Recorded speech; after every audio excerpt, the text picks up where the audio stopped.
When I say comfort reading, what comes to mind? It probably means something different for everybody. When I say I want a comfort book or a comfort read, I have a few that immediately come to mind. They are usually books that I have read over and over.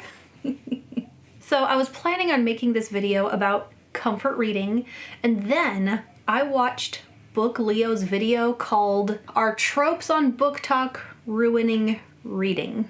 It was an excellent video, kind of long. I will link it because I thought it was so good. I watched it one evening while I was doing dishes, and it made me rethink comfort reading just a little bit, even though that's not what it was about. Her video was really well researched. She had articles, her commentary was well thought and wise, I thought, both on modern reading as it is right now with social media influences and how stories have been told throughout history. Awesome video.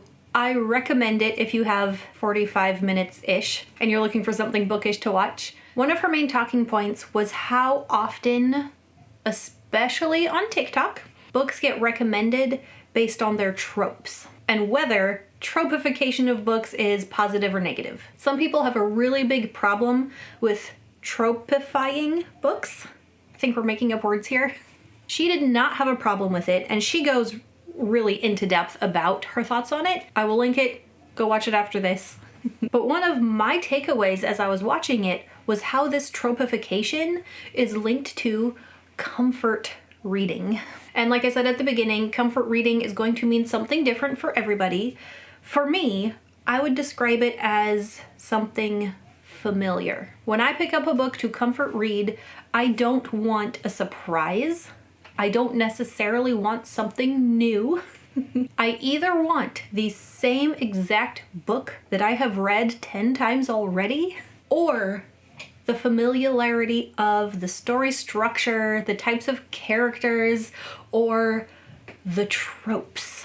Okay, and before going on even farther, why comfort read? Why is that even a thing? I think reading something that's really familiar, and a lot of people have comfort shows that they watch over and over again, it brings a sense of safety and security. You know what's going to happen already. The story will go exactly as I expect it to. I don't have to worry, I don't have to stress. I know with certainty, spoilers, that Sam and Frodo are going to make it to Mount Doom. I know they will both live, and I know that they are both going to make it back home. I know that good is going to triumph over evil, the crownless shall become king, happily ever after, no guessing, no tension, my mind can rest. Comfort reading feels restful. So here's some of my specific comfort books. A lot of them are in the same area.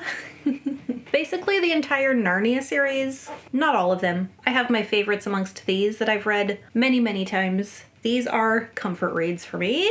Narnia just feels like a happy place. My least favorite has always been The Last Battle. It doesn't give me the happy vibes. They don't end in Narnia. Susan doesn't make it. I like some of the other ones better. Two of the ones I'm really partial to are The Lion, the Witch, and the Wardrobe and Prince Caspian, and that's probably due to the fact that those were the first ones I ever read, because on my parents' bookshelf a long, long time ago when I was a kid, I found these super old editions of The Lion, the Witch, and the Wardrobe, Prince Caspian. So it's not just the stories, it's also kind of these physical copies taking me back to my childhood. I'm feeling nostalgic just looking at these and holding them, and it's making me feel like reading them. They smell like I expect. Also books like The Hobbit, The Lord of the Rings, Anne of Green Gables. I've read the Empire trilogy by Raymond D. Feist and Janny Wirtz several times. I'm a big rereader. I don't know that I would say I'm a big comfort reader, but sometimes I just want a story that I already know. I want to dive into that world, into those characters, have the familiarity, the comfort, the security. But what if you are in a long stretch of a part of your life where you want to comfort read for every book? What if life is hard, Life is stressful, life is sad, depressing, and you need a comfort book after comfort book after comfort book. What if the whole reason you read in the first place is to comfort read? I think that is extremely valid, just as valid as escapism or the vast amount of reasons to read a book. Comfort reading is just as valid as every other reason. So if you spend your life reading for comfort, you're gonna run out of books, right? I can't just have like 5 books or series on repeat for the rest of my life. What if I want to comfort read but also want a different story, but I still want to know what to expect? What if I still want the familiarity and the security of knowing what's going to happen? That is where tropification in book recommendations can be beneficial. If I've read The Hobbit 20 times and I'm still in the mood for a group of characters going on a journey on a quest, I might look for that trope. If something is recommended to me as the quest style fantasy, I will be interested in it. If something is recommended by its tropes, I can, to a certain extent, know what I'm getting into. I can look for the type of story I want to read. And it was quite a while ago. I was looking for a new book. I was kind of in the mood for something romantic. And I started to notice in a lot of romance blurbs, in the blurb when it's telling you what the book is about, they advertise guaranteed HEA, which stands for happily ever after. If I need a comfort read and I'm in the mood for romance, I don't want to have to worry the whole book about whether the characters are going to get together in the end. I just want to enjoy the story, see the progression of their romance, knowing that by the end, happily ever after. Isn't that a spoiler? Saying guaranteed happily ever after? Does it matter?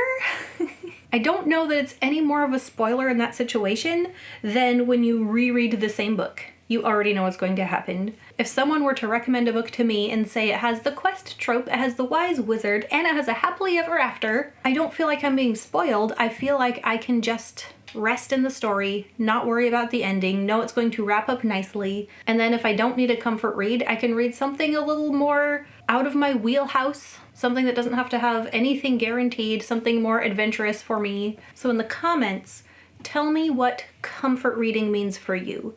Does it mean the same old book you read your whole life? Can for you, it means any book you're reading and you are just comfortable? Blanket, tea, cat in your lap. What are you looking for specifically in your comfort read? And I hope you find a nice, comfortable book to read soon. Happy reading. Bye.